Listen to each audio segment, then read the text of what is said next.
Salam alaikum. J'espère que vous allez bien. J'espère que vous avez appris des choses intéressantes depuis notre dernière séance. Aujourd'hui, nous allons parler de ce dont nous avons parlé la séance dernière, à savoir le MEDAF.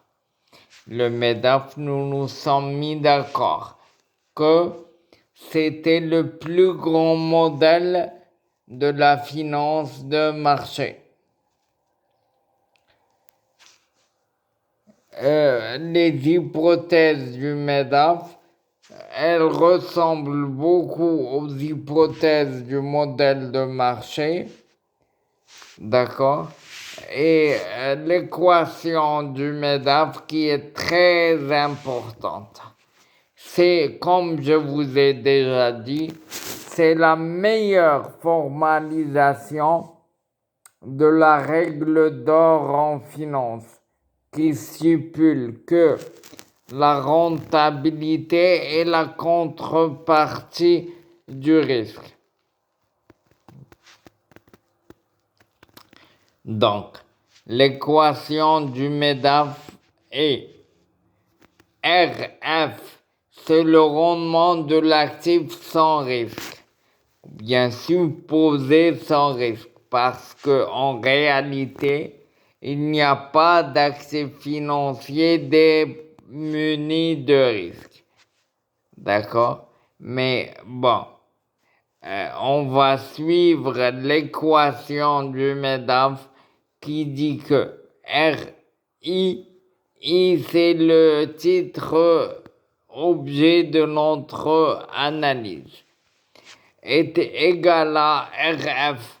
RF, c'est le rendement de l'actif sans risque, plus bêta. Bêta, c'est le coefficient de sensibilité. Nous en avons parlé plusieurs fois. Nous avons dit que le bêta était égal à covariance RI-RM sur variance RM. D'accord? Donc, je reviens à l'équation du MEDAF qui dit que RI égale à RF plus bêta. J'ouvre une parenthèse, RM moins RF. RM, c'est le rendement du portefeuille de marché, ou bien c'est le rendement du marché. RF, comme nous avons déjà dit, c'est le rendement de l'actif sans risque. D'accord? Donc, RI égale à RF plus. Pourquoi plus? Parce que nous ne restons pas au niveau de l'actif sans risque. On veut plus de rendement. Donc, on va assumer plus de risques. D'accord? Donc, plus RM, rendement du portefeuille de marché, moins RF. RF, rendement de l'actif sans risque. D'accord? Dans un espace prévisionnel, on va ajouter E. E, c'est l'espérance.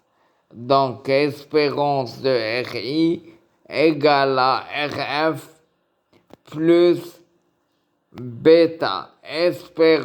Bêta, j'ouvre une parenthèse. Espérance de RM moins RF. Je ferme la parenthèse. Donc, c'est ça pour l'équation du MEDAF. Salam alaikum.